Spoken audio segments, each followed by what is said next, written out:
Hello, students in SO1.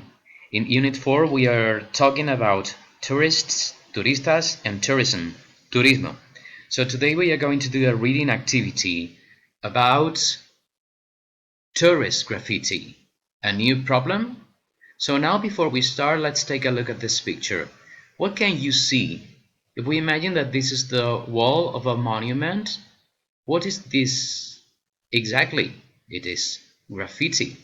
Some people may think that graffiti is something very new, something very modern, but they may be surprised when they read this text because we can learn that graffiti is also something from very past times, right? So let's start. A Chinese tourist on holiday in Egypt was shocked to see graffiti in Chinese on a 3,500-year-old monument in Luxor. A photo of the graffiti was soon on his blog on the internet. People in China couldn't believe it.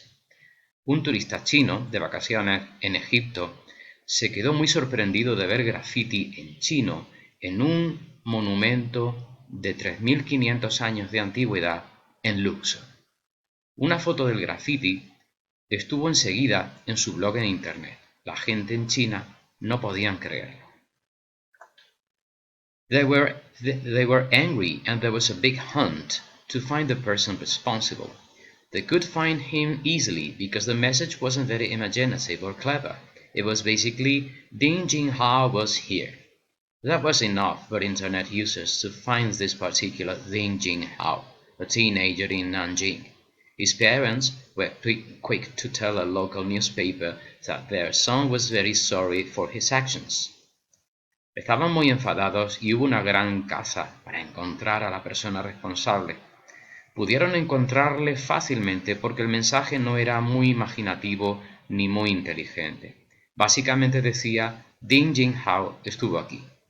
Esto fue suficiente para que los usuarios de Internet encontrasen a este particular Ding Jinghao, un adolescente en Nanjing. Sus padres rápidamente le contaron a un periódico local que su hijo estaba muy sentido por estas acciones. Ding's graffiti was a terrible idea.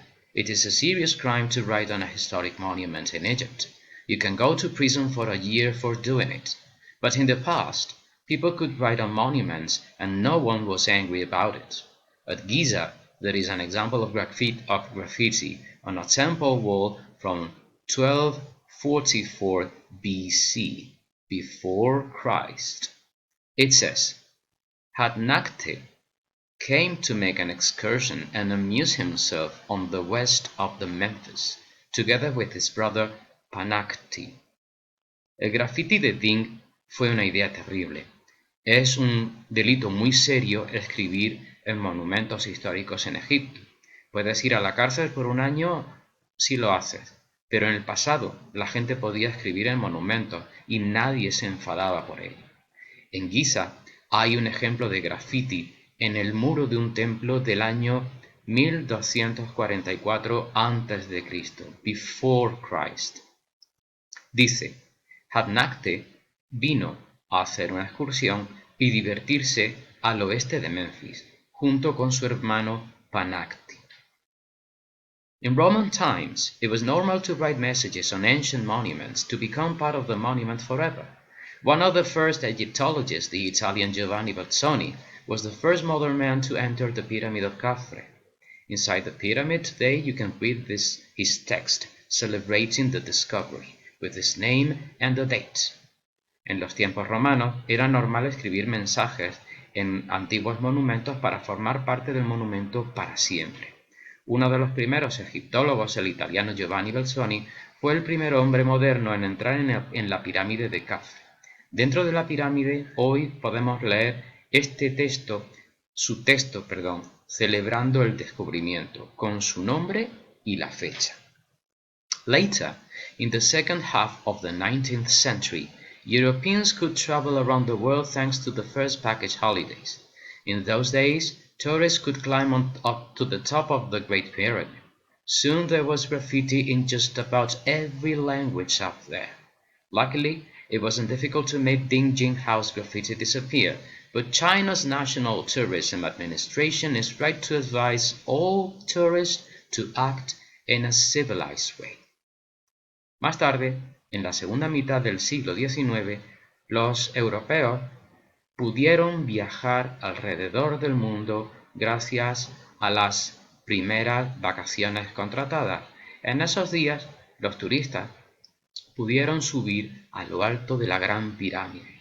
Pronto había graffiti en prácticamente cada idioma allí arriba. Por suerte, no fue difícil hacer que el graffiti de Ding Jinghao desapareciese, pero la Administración de Turismo Nacional de China está en lo cierto en aconsejar a todos los turistas en actuar de una manera civilizada.